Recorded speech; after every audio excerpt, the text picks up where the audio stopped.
Hi, it's me again with Corel Tips and Tricks. Somebody sent me this graphic, and it's pretty rough. I didn't think it would trace very well, but that wasn't their question. They want to get rid of these speckled dots and still have the other part. This is the file they sent me. It's huge. So before I do anything to make it easier, I made it smaller, but I'm also going to rotate it where it's relatively flat. Doesn't have to be perfect because we could put it back later. Now what I'm going to do is trace it. So I'm going to go to Trace Bitmap, Outline Trace CLIPART. Traces it pretty good. I've got my nudge factor set on 3 inches so I can nudge it out of the way. And now you can see it's got these speckled dots. So what I'm going to do now is select it all and go to Object and Group and ungroup all, which I very seldom ever do. And then I'm going to left click, right click. Now, if you remember, I got my nudge factor set 3 inches.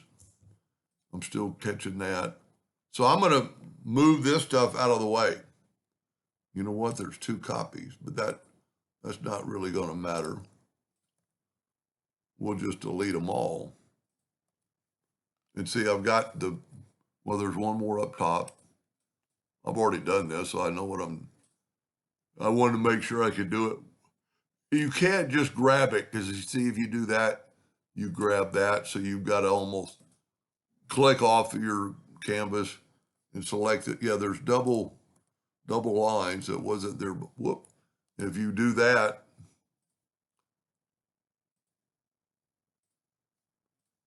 you know what? If we would grab that, if I grab it again, I'm going to lock it.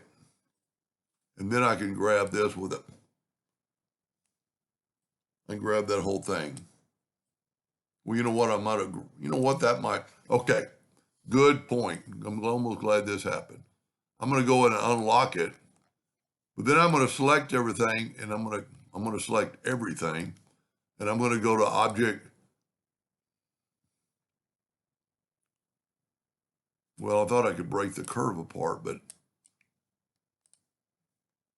so I need to check off my item. See, it's grabbing.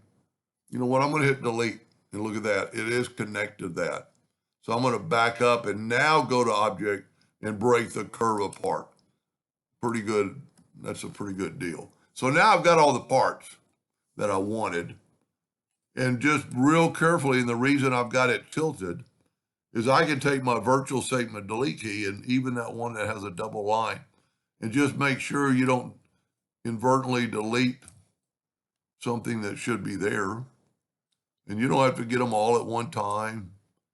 You know, I'm not, normally I hold down the control button, but see, if I go too far, it'll delete that line, so don't do that. So breaking the curve apart is a big deal. Now, this thing is not perfect, but maybe it doesn't need to be perfect. I would probably fix that right there, but you know, let's just fix it real quick.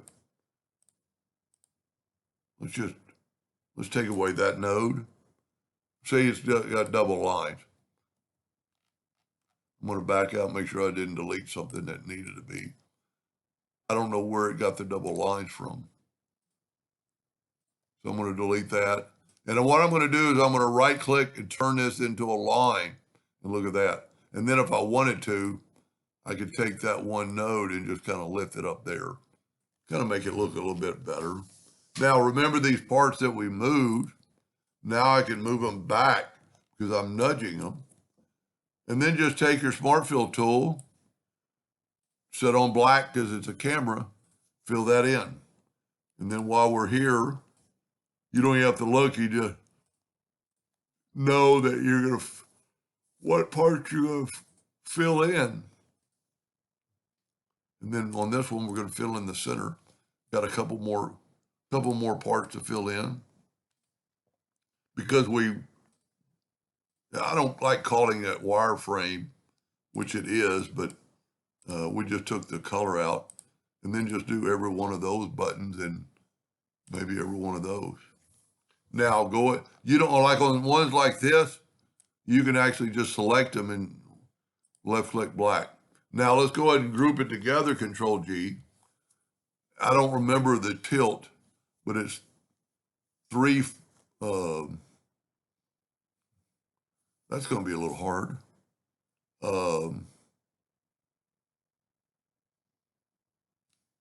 Let's select it all. Let's make sure it's grouped together. It is. And let's make it a negative 360, make it a negative 3.6, not 3 point, negative 363. Well, that didn't work. You could just eyeball it to wherever you want to put it. That's about what it is. And then there's no reason you can't make it as big as the original camera. And actually, you could figure out that angle if you needed it to be that angle. Just by, you still got your original. Just kind of move it back to where, if you needed that angle.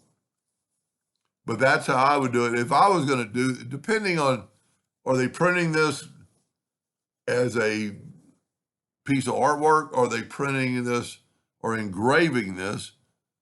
I would maybe make these buttons better, which would be very easy, you know, just by making some circle. But it's kind of like an animated camera anyway.